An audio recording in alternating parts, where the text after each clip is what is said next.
باللہ من الشیطان الرجیم بسم اللہ الرحمن الرحیم یا ایھا الذین آمنوا باللہ ورسولہ والکتاب الذی نزل علی رسولہ والکتاب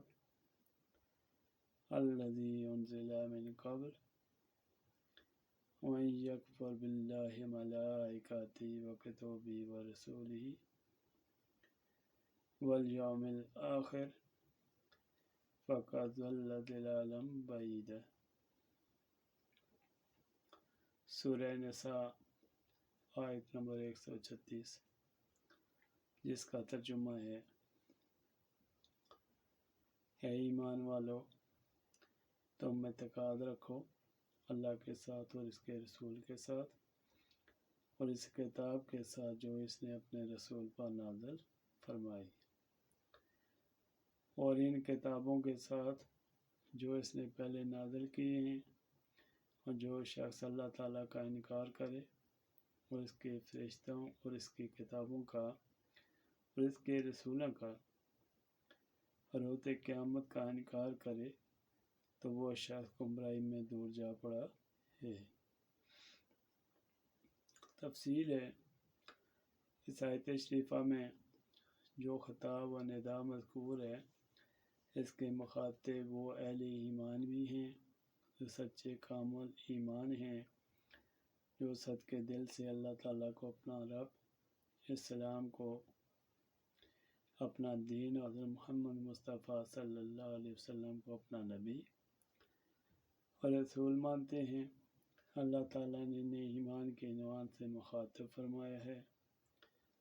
یہی ان کی صفت خاص ہے۔ انہیں اس لیے خطاب فرمایا ہے کہ انہیں اپنے اسی ایمان پر ثابت قدم رہنے کا حکم دے رہے اور وہ ایمان کے اس بلند مقام تک پہنچ جائیں جسے یقین کہتے ہیں، اور اس آیت کے تحت وہ منافقین بھی شامل ہیں جو ظاہر میں تو مومن بنے ہوئے ہیں اور باطن میں وہ کافر ہی ہیں۔ اور مدینہ شریف میں جہاں یہ سورہ نساء نازل ہوئی ہے، وہ بڑی تعداد میں موجود تھے،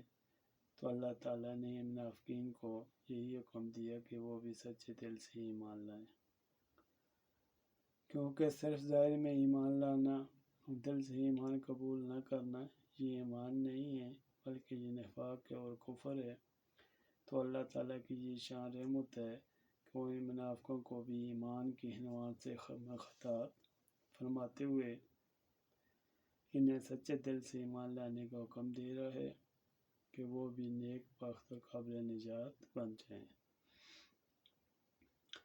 اور اسی طرح یہ آیت ان یہود کو بھی شامل ہے جو بعض انبیاء و رسل پر تو ایمان رکھتے تھے، بعض انبیاء کا انکار کرتے تھے۔ چنانچہ یہ بات روایت میں آئی ہے کہ عبداللہ بن سلام راسد اسید جو کہب کے بیٹے تھے، اور سلمہ بن قیس اور عبداللہ بن سلام کے بھانجے سلام، ان کے بھتیجے سلمہ اور یامین بن یامین، یہ سب لوگ حضور صلی اللہ علیہ وسلم کی خدمت میں حاضر ہوئے اور کہا: یا رسول اللہ، ہم سب آپ پر ایمان لائے ہیں اور آپ کی کتاب قرآن مجید پر ایمان لاتے ہیں۔ حضرت موسیٰ علیہ السلام اور توریت پر بھی ایمان لاتے ہیں، اور اس کے سوا جتنے بھی رسول الکتاب ہیں ان کا انکار کرتے ہیں۔ تو حضور صلی اللہ علیہ وسلم نے ان سے فرمایا کہ نہیں، تم سب اللہ تعالیٰ اور اس کے رسول محمد صلی اللہ علیہ وسلم اور اس کی کتاب قرآن مجید پر اور اس سے پہلے آنے والی ہر کتاب پر ایمان لاؤ۔ تو بولے کہ ہم یہ نہ کریں گے۔ اس وقت یہ آیت نازل ہوئی، اس کے بعد وہ سب ایمان لے آئے۔ بہت ہی مبارک رہے یہ لوگ، بلکہ ہر وہ شخص ہے جو ان کی طرح دعوت حق کو قبول